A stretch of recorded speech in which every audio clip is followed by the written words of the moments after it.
Assalamualaikum warahmatullahi wabarakatuh. Waalaikumsalam warahmatullahi wabarakatuh. Di sini kami akan mempresentasikan hasil kerja kami. Perkenalkan, nama saya Irfani Hoira Sukriawan. Lalu yang kedua ada Jonina Valenti. Dan yang ketiga Ada Jovanka Jafira.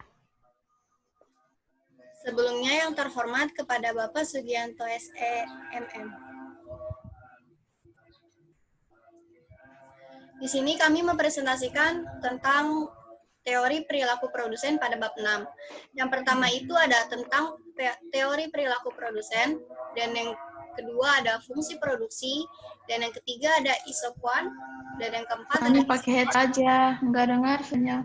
Dan yang kelima ada kombinasi input.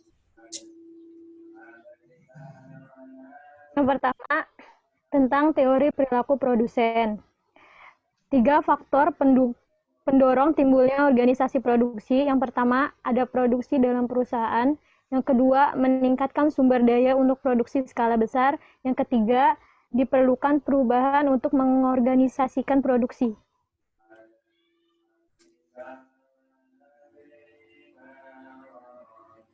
Konsep dasar dari teori perilaku produsen yaitu esensi suatu perekonomian adalah produksi petani modern yang menggunakan input.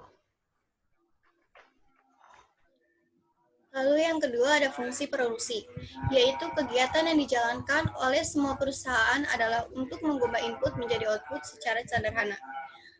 Lalu produktivitas fisik fungsi produksi dibagi menjadi dua. Yang pertama ada produktivitas fisik marginal, dan yang kedua ada produktivitas fisik rata-rata. Lalu di sini ada rumus fungsi dari produksi, yaitu Q dikali K, L, dan M.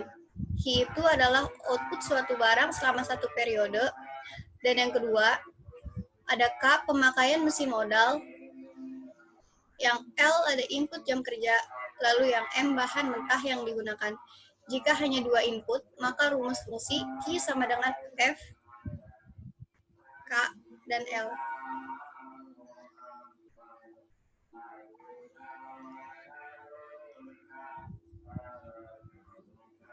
Yang ketiga yaitu isoquant. Kurva isoquant adalah kombinasi kurva dari beberapa alternatif input modal K dengan tenaga kerja L. Ciri-ciri kurva isoquant: yang pertama, mempunyai koefisien garis negatif. Yang kedua, garis cenderung cembung.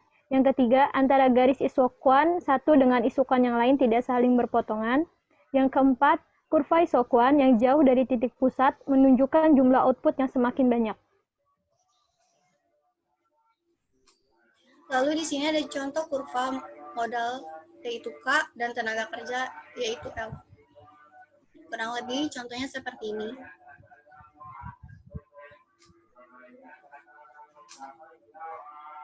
Yang keempat yaitu isoquant. Isoquant secara fisik menggambarkan fungsi produksi perusahaan untuk semua tingkat output yang mungkin diproduksi oleh perusahaan.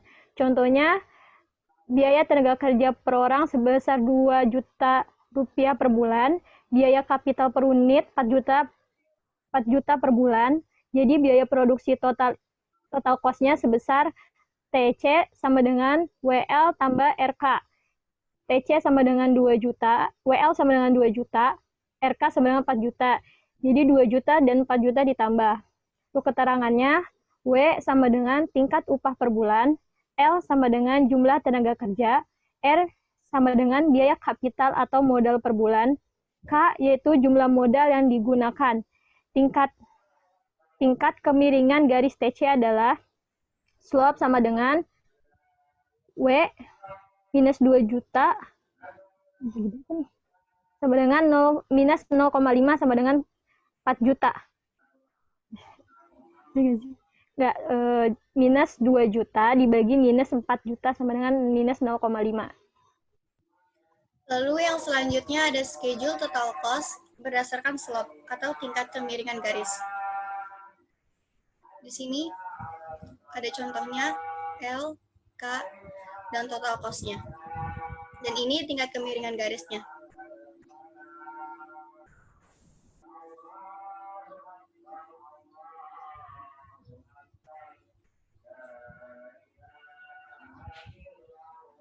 Yang yang selanjutnya yaitu kombinasi input. Ya, kombinasi input adalah perusahaan yang memaksimalkan laba mencoba untuk mencari garis isoquants yang paling dekat dengan titik nol tapi masih menyentuh isoquant yang diinginkan. Pada titik persinggungan antara garis isoquant dan isoquant menunjukkan biaya minimum yang diperlukan perusahaan untuk memproduksi tingkat output yang telah ditetapkan. Itu hasil dari presentasi kelompok kami. Lalu ada yang bertanya dari kelompok 7 dengan file kita sebarkan melalui grup kelas. Pertanyaan pertama yaitu, menurut pendapat kelompok Anda, apa yang harus dimaksud dengan perilaku produsen? Maaf, saya ulangi. Menurut pendapat kelompok Anda, apa yang dimaksud dengan perilaku produsen? Menurut kelompok saya, perilaku produsen adalah kegiatan pengaturan produksi sehingga produk yang dihasilkan bermutu tinggi dan dapat diterima di masyarakat dan menghasilkan laba.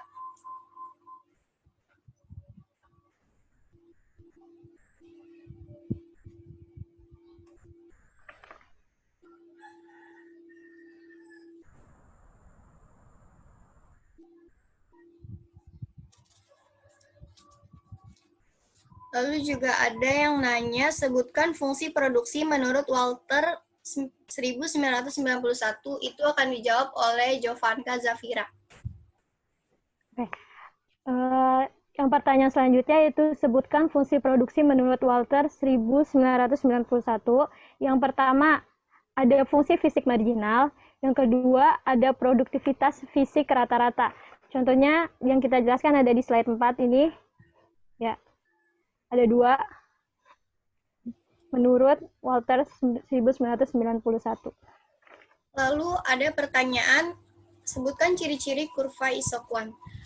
Yang tadi sudah kelompok kami jelaskan, kurva isoquant memiliki ciri-ciri sebagai berikut. Yang pertama, mempunyai koefisien garis negatif, dan yang kedua, garis cenderung cembung. Lalu yang ketiga, antara garis isoquant satu dengan isoquant lain tidak saling berpotongan. Dan yang terakhir, kurva isoquant yang jauh dari titik pusat menunjukkan jumlah output yang semakin banyak.